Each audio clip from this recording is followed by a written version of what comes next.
When you talk about the soul and when you talk about the heart and the soul have needs. They have essential needs, just like the body has needs.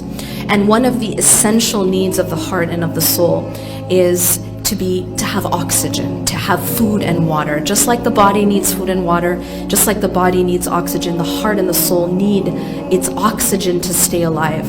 And the oxygen of the heart and the soul is the remembrance of Allah subhanahu wa ta'ala. That what that does, it's literally food for the soul. We've heard this expression, but it's literally feeds the soul. And so one of the things that sometimes we do that starves us spiritually is that we deprive our hearts and souls of oxygen. Simple as that.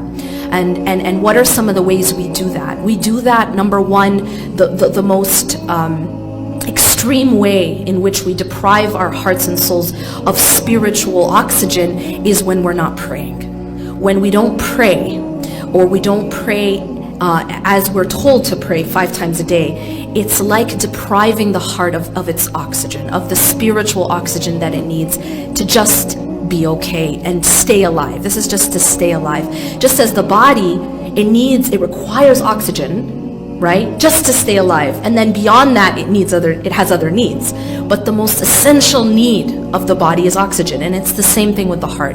That the remembrance of Allah subhanahu wa ta'ala, first and foremost our salah, is what is keeping our heart spiritually oxygenated. The second point I want to make is this, is mentally. So there are ways that we feed our hearts and souls. There are ways that we feed our bodies, and there are ways that we feed our mind. And one of the ways to keep our mind healthy, and this is a principle that you will just take home with you, and that is that what you focus on grows.